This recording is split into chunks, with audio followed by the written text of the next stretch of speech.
is my guest this evening. We're talking compact impact. Of course, we'll be touching 2014 elections as well.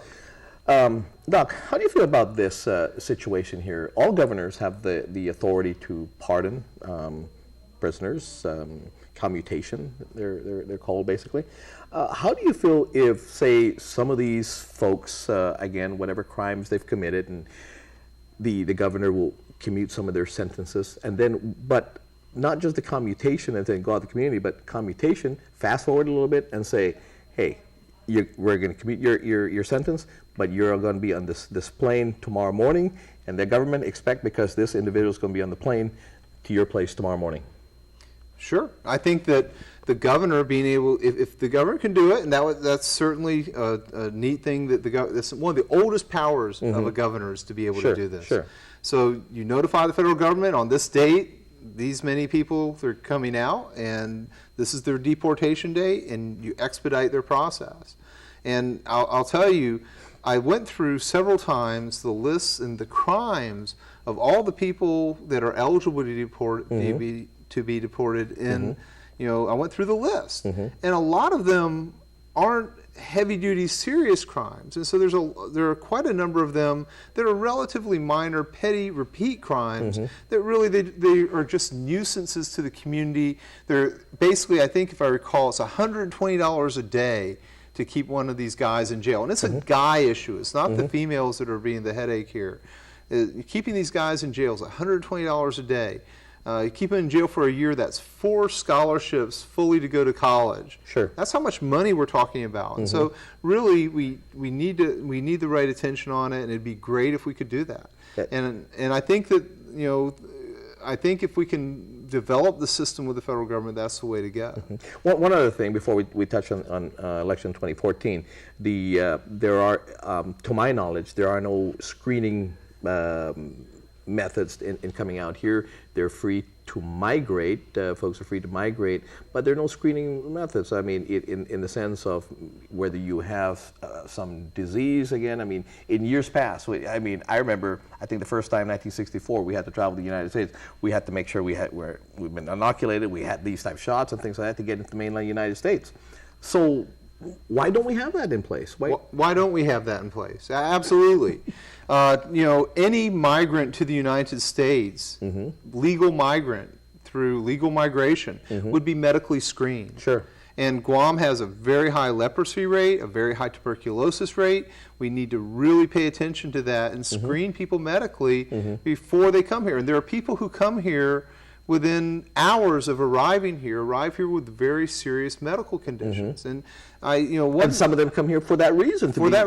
And for medical attention. We might need a better process or system because it would be nice if we certainly could screen them. One other thing, I'm big about screening people coming here from places like the U.S. mainland to live. We're seeing more of them.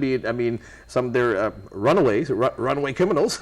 Well, especially, I'm worried about convicted registered sex offenders that come here. Sure. And we've had several, and they hide out. And so certainly, I would like to see maybe be a federal crime for registered sex offenders to come here. As a territory, we can ask the federal government to restrict certain types of travel for certain individuals so they don't come here. People who are violent felons or people who are sex offenders or things like that. There we go. Next time I run for office, you'll be one of my advisors. Let's talk 2014. How's this? I mean, looks like the gubernatorial team, of course, of Calvo Tenorio on the Republican side, looks like they're going to be unchallenged in the primary by maybe another Republican team. We have yet to have any announcement from the Democratic side. Your thoughts on the gubernatorial side? On the gubernatorial side, everybody knows they do polling, do a lot of polling. We polled Calvo Tenorio for the last 3 years.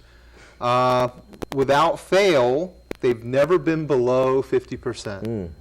They've been consistently above 50%. Usually between 52 and 55% at peak, like when the income tax refunds come out, they go up to 55. But in general, they've held very, very steady, very, very static. They haven't went up and down a lot, so there's been a lot of base support in that regard. It's interesting because they're doing all the right things. The thing I love, and certainly I know you've talked about on your show, is the legislature is in this conundrum right now because, of course, they want to play Santa Claus and give everyone their hay raises and things.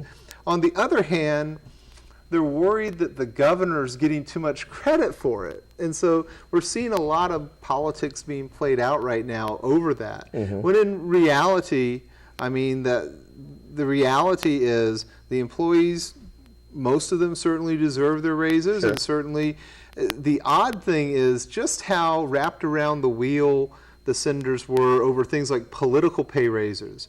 In any other U.S. jurisdiction, they would separate out political functionaries from a merit pay study and not even have that part of it.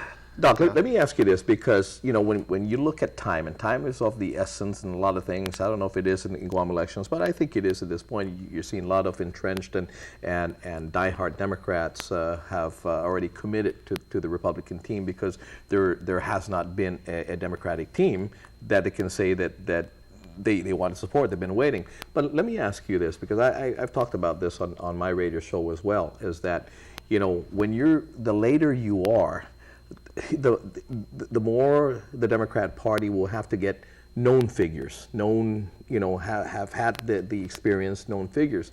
Now, that being said, even if two known figures emerge, as being to run for the Democratic Party, what hurdles will they have, even if they're known, even they're former governors or whatever it may be, and they were strong when they ran? What hurdles do they face, even being known at this point? Sure. Well, the old saying, I say it every time these questions are raised, in politics, you run unopposed or you run scared. So you got to run scared. You got to run scared. So even if there's no opponent right now, if they want to win, if the Republicans want to win in November, they've got to act like they have an opponent. And actually, it could be a Democrat strategy not to give them an opponent until later on, like in May, June, and then that's when the race actually starts up. I'm not such a big believer that people have committed all that much. Every study we've done shows that during the election cycle, which is around August to September, the numbers split out to 45-45, 45% Republican, 45% Democrat, and then there's a wobbly 10% group that goes back and forth. I don't know who has the edge right now with that 10% group, and we'll see where it goes. It could be that everything is as we think it is, and that is. Now let me ask you this, as a pollster and someone who hasn't gotten, I mean, just recently, the past 3-4 years that you've gotten your tax refund back. Now, if I was here, whether I was a Democrat or not, and I'm saying, well, although there may be a strong team that may emerge from the Democratic side, I said, well, this maybe I'm not with that party, but I have no complaints. I'm getting my money back on time. I'm doing this. The quality of my life, my pocketbook has been all right this past 3 or 4 years.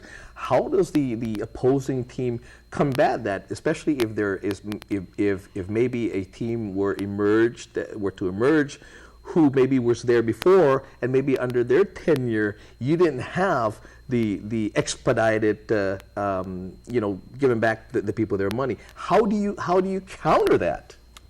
It's tough. I mean, it's tough to talk against money, especially when and by the way, this isn't just these tax breaks aren't just something that Calvo dreamed up. This was part of his platform of course. He ran on. So he ran on going after and getting by the way, when he proposed it, and this is the thing, don't forget, when he proposed these tax refunds, everybody told him he couldn't do it. He couldn't do it. That's right. So, kudos, give credit where credit's due. As a matter of fact, some of them try to put obstacles to try not to get it done. But anyway, so your thought, you said over the years, they've been polling 55, so that's a hard. So it's not going to be it'll be an interesting and exciting election, but it definitely won't be an easy election. It won't be. No elections are easy because it's kind of like in boxing, if you ever box, there's this thing called rope-a-dope where the weaker opponent will bounce into the ropes and then spring off. The danger of the Democrats waiting so long is that they can work very, very, very intensely over a period of maybe 3 or 4 months and actually try to pull it off and win. And that's what the Republicans need to keep in their mind. You know, there's no winner yet until you're sworn in, and that's the reality. Without getting into details, again, in the legislative side, and without, again, saying, because we'll discuss this later on in another show, what do you think the split's going to be in the legislature, and either way? I think, well, a few things. First, it's classic, and I talk about this all the time. When there's a Republican governor, all of the talent, Republican talent, is with the executive. And so then you have very, very powerful Democrat, legislature. So it's probably going to be a Democrat majority, probably 8 or 9, because the public doesn't like the lopsided, and we have probably 5 or 6 good Republicans. There we go. We'll be right back and, wrap this up for the evening.